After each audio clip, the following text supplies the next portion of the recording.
want to give all praise, honor, and glory to Yahawah, Bahasham, Yahawashi, Bahasham, Qadash. Double honors to the elder apostles of great Millstone, teaching real well, and shalom to the sincere Akim, spreading truth and sincerity. Shalom. So a article came out yesterday over here in the Netherlands, and they did a survey among, roughly 6,000, people that can be considered as being youth, between the age of 12, 25. They interviewed or surveyed 6,000, of them. And as the article says, 1 in 5 young people thought of suicide during the last lockdown. And we know that we experienced a lockdown, during the pandemic, that took place, not too long ago. And, people were basically, their lives, were being tightened up, man. The government told them, what they were allowed to do and what not allowed to do. All the things that they used to do, they couldn't do. Not able to work out, not able to perform sports, soccer, whatnot, baseball, basketball, you name it, man. Sports that allow people to perform exercise or have interaction with other people. And the pandemic in itself, the lockdown, the rules, regulations that were being put forth, they did have a certain impact on certain individuals, because as the title says, 1 in 5 young people thought of suicide during the last lockdown, which is 20%. That's around 1,200 people that were being asked those questions, concerning what what their thoughts and what their feelings were concerning this this lockdown. So I read a couple of those articles that came out concerning this result, and what I did is I summarized the things that were being mentioned in the article, such as loneliness, because you were not allowed to go anywhere, and if you were allowed to go somewhere, you could only be there with so many people, so you were really forced to be secluded, to have interactions with people, man. You were not really allowed to socialize, with other people. It also talked about psychological issues, people that were already experiencing certain mental problems, or that have received these troubles, during the lockdown. Spoke about stress, of course, if certain things come upon you, it can become stressful. Whole society changes up, all these things that people had to adjust to. Being exhausted, agitation, memory problems, concentration problems, loss of family members, of course, because during this pandemic, people still died. Whether it was of the pandemic itself or whether it was of other issues. During the situation that was created upon this earth that, caused everything to go into lockdown, people still died. And during the time of seclusion, not being able to go somewhere, not visiting your family every week if you used to do that, all those things, man, they really created a situation that would cause people to become a little bit depressed, demotivated, not having hope for the future and things like that. And that's also the last point that I wrote down, no hope for the future. In this one article, It spoke about how this 14-year-old kid,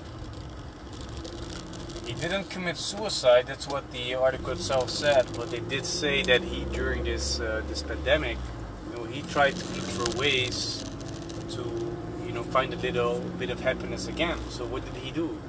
He turned to drugs, man. They found him, in Amsterdam somewhere, in a little tent, and drugs were found in his body.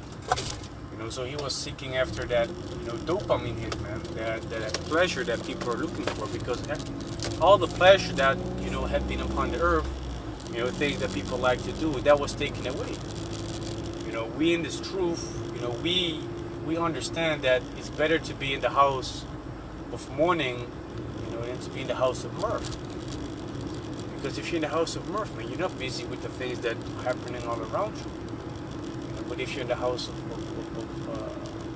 mourning, then you have the time and the opportunity to sit down and think about what's happening, what's going on, and through the spirit of Yahawashi, those are the things that we have already been doing, outside of this pandemic, because through the spirit and power of the Heavenly Father, we came into the truth that we see certain things happen upon the earth because of the eyesight that we have been given, Yahawah, you see.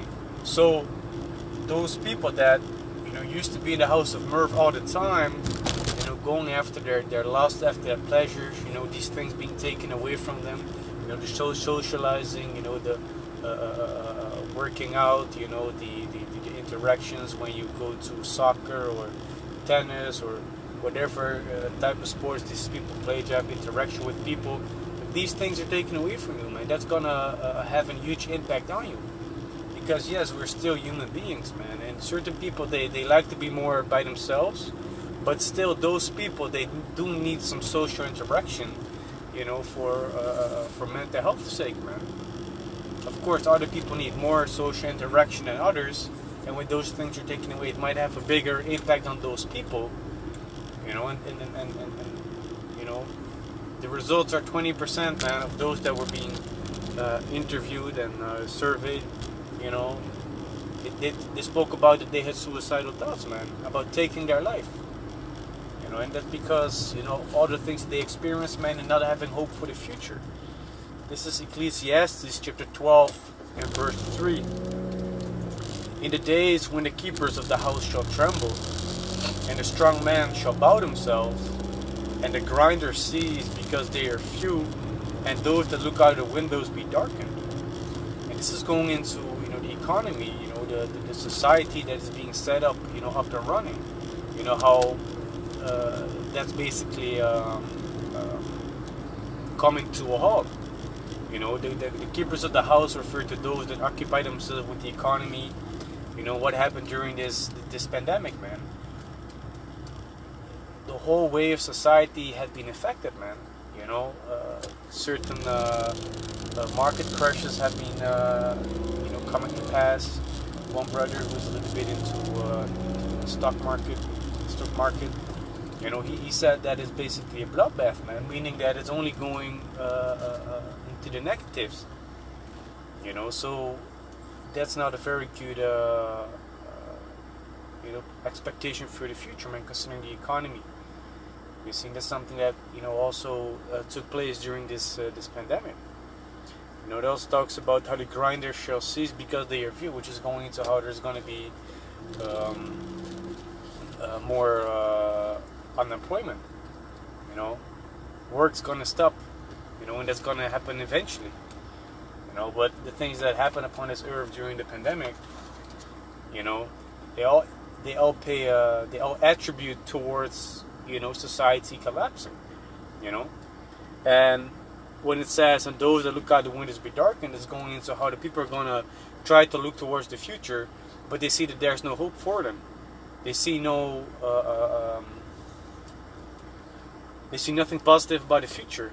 And that's really the image that has been in the minds of these people for the last 2 years.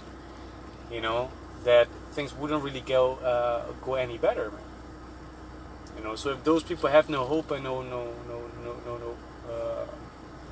no motivation, to live on for the future, of course these people are gonna get suicidal thoughts, man, because they have no more reason to live.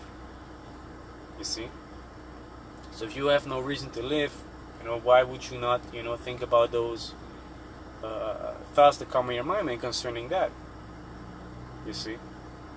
That's why it says in Proverbs chapter 29, verse 18, where there is no vision, the people perish, but he that keepeth the law, happy is he.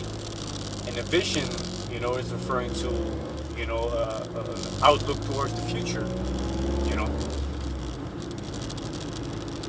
So if you have no vision, if you have no expectation of a bright future, things going better, that's why it says the people perish. If you go into the word perish, it means to die, to be destroyed, to be cut off, So if those people have no vision, they have no hope for the future, they don't see any bright light, behind the dark tunnel. Of course, these people are gonna commit suicide and have thoughts about such things. This is 2 Peter 3, verse 13. Nevertheless, we, according to his promise, look for new heavens and a new earth wherein dwelleth righteousness. So all these people upon the earth, they have no hope concerning the future, man. They too see that society is crumbling, that things are not going to get any better. That we, according to the promise of Bahasham, Rawchaa, that be us, we have a vision, that we see behind, this darkness, man. Behind this, how you say it, behind these so-called, messed up times, because we understand through the scriptures that these things actually need to come to pass before the kingdom of Israel can be established. You see? So, not only do we have a vision that is, looking past all the evil that is coming upon the earth, through the spirit and power of Yahawashi, but we also have that faith, that's gonna look past that. You see, which is what is it in Corinthians? We walk by faith, not by sight. You see, the faith is the belief that we have towards the scriptures, man, towards this truth, towards the promise of the Heavenly Father that He promised unto us. You see, because if we would be able, if we would judge according to the things that we experience in the flesh, that we see everything all around us, and then we're gonna have no vision as well. Then we're gonna have no hope for the future neither. You see, but that's why the knowledge, wisdom, understanding of the scriptures is so important, man. As it also says in Isaiah chapter 33 and verse 6, because there it mentions that knowledge, wisdom, and understanding, shall be the strength of thy salvation. You see, it's gonna keep you up, man. It's gonna keep you strong, man. It's gonna make sure that you're able to receive that salvation, because you're going to endure everything that's going to be thrown at you, man. Rawchaa. You see, so we look further than the things that we're going to experience upon this earth, man. Rawchaa, we're not going to be those that are going to have these thoughts about suicide, man. And I do know brothers that do have these thoughts sometimes, but those are just demons, man. So rebuke those demons and understand what's laid up for us, according to the promise of the Heavenly Father towards us. You see. So Rawchaa, this lesson was edifying, and with that I want to give all praise, honor, and glory to Yahawah, Bahasham, Yahawashi, Bahasham, Qadash. Double honors to the elder apostles of great Millstone, who teach and rule well, and shalom to the sincere Akim, his branch, truth, and sincerity. Shalom.